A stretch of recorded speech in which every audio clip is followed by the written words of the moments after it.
Mexico की खाड़ी के किनारे खड़ा सैन क्वेंटिन प्रिजन कंक्रीट और स्टील का एक विशाल किला जैसा जेल था, जिसे अमेरिका की सबसे खतरनाक और सुरक्षित जेलों में से एक माना जाता था। ये जेल अपराधियों और कैदियों के लिए डर और निराशा का प्रतीक था। इस जेल में कैदी हिंसा और डर के साए में जीते थे और इस जेल से भागने की कोशिश करना लगभग नामुमकिन था। इसकी ऊंची कंक्रीट और स्टील की दीवारें, गार्ड टावर्स पर तैनात शार्प शूटर्स और खाड़ी के ठंडे पानी ने इसे लगभग अभेद्य बना दिया था। सैन क्वेंटिन में कई कैदी भागने की कोशिश कर चुके थे, लेकिन उनमें से ज्यादातर कैदियों की किस्मत खराब रही। कुछ को जेल के गार्ड्स ने गोली मार दी, जबकि कुछ खाड़ी के ठंडे पानी में डूबकर मारे गए। जेल के अधिकारी गर्व से कहते थे कि सैन क्वेंटिन से भागना असंभव है, लेकिन 1979 में कुछ ऐसा हुआ जिसने इस खतरनाक जेल की रेपुटेशन को हिलाकर रख दिया। उस साल सैन क्वेंटिन जेल से 3 कैदी कुछ ऐसा कर गए जो पहले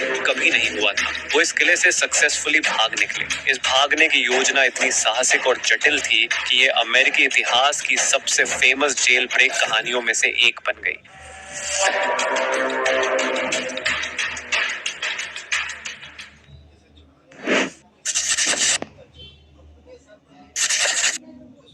इस हैरत अंगेज योजना के मास्टरमाइंड था फॉरेस्ट टकर, एक अनुभवी बैंक लुटेरा जिसने कानून को कई बार चकमा दिया था। टकर पहले भी 17 बार जेल से भाग चुका था, लेकिन यहाँ का भागना उनकी जिंदगी का सबसे बड़ा और सबसे शानदार काम था। टकर जानता था कि सैन क्वेंटिन जैसी सुरक्षित जेल से भागने के लिए उन्हें कोई साधारण तरीका नहीं, बल्कि कोई एक्स्ट्रॉर्डिनरी तरीका अपनाना था। सैन क्वेंटिन जेल, जिसे कैदी अरीना कहते थे, कैदियों के लिए एक क्रूर जगह थी। यहाँ हिंसा रोजमर्रा की बात थी और कमजोर दिखने वाले कैदियों की जान मुश्किल में पड़ जाती थी। यहाँ कातिल, डाकू और अपराधी एक साथ रहते थे और हर कोई एक दूसरे पर हावी होने के लिए लड़ता रहते थे। जेल के चारों ओर 20 फीट ऊंची पत्थर की दीवारें थीं और गार्ड टावर्स पर तैनात शार्प शूटर्स किसी भी भागने की कोशिश पर गोली चलाने के लिए तैयार रहते थे। लेकिन टकर के लिए ये जेल सिर्फ एक और चुनौती थी। उसके लिए हर समस्या का हल होता था और उसने अपनी जिंदगी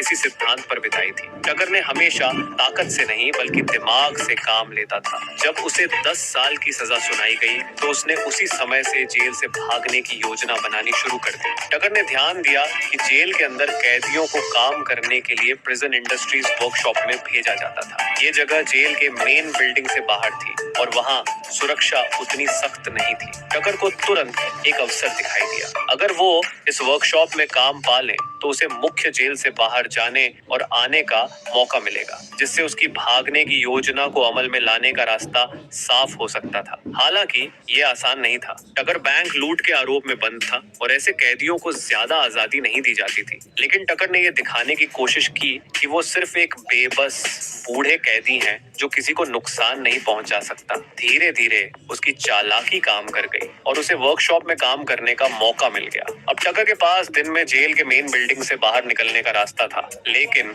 ये पहला कदम था। असली चुनौती अभी बाकी थी। उसने अपनी योजना पर काम शुरू किया। जैसे ही टकर को वर्कशॉप में काम करने का मौका मिला, उसने अपनी आंखें और कान खुले रखे। इस वर्कशॉप के पास जेल की गार्ड टावर्स पर सुरक्षा थोड़ी ढीली थी और यहाँ से खाड़ी तक का रास्ता साफ नजर आता था। टकर को लगा कि जेल से बाहर निकलने का सबसे अच्छा मौका ये था कि वो पानी का इस्तेमाल करे, लेकिन खाड़ी का ठंडा और खतरनाक पानी उनके भागने की योजना को और चुनौतीपूर्ण बना रहा था। एक दिन टकर की मुलाकात जॉन वॉलर नाम के एक और कैदी से हुई, जिसे जेल में रैबिट के नाम से जाना जाता था, क्योंकि वो भी कई बार जेल से भाग चुका था। दोनों कैदियों ने खाड़ी की ओर देखा और टकर ने वॉलर से कहा, अगर हम यहाँ से भागना चाहते हैं तो हमें पानी का इस्तेमाल करना पड़ेगा।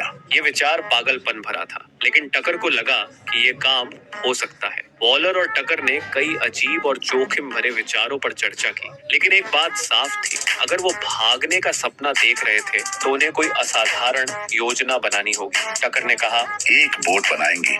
कोई सोच नहीं सकता कि हम जेल के अंदर बोट बना भी सकते हैं और उससे भाग भी सकते हैं। ये विचार जितना पागलपन भरा था उतना ही आकर्षक भी। टकर और वॉलर ने फैसला किया कि वो मिलकर इस योजना को अंजाम देंगे। उनके पास वर्कशॉप थी जहाँ से वो नाव बनाने के लिए जरूरी जरूरी सामान इकट्ठा कर सकते थे। लेकिन असली चुनौती थी इसे सीक्रेट रखना। अगर गार्ड्स को जरा भी शक हो जाता तो वो पकड़े जाते और उनके लिए सजा और लंबी हो जाती। टकर और वॉलर को जल्द ही समझ आ गया कि इस योजना को सफल बनाने के लिए उन्हें एक और साथी की जरूरत थी, जो न केवल शांत रह सके, अभी बताता हूँ कि क्रेडिट स्कोर से आपके कार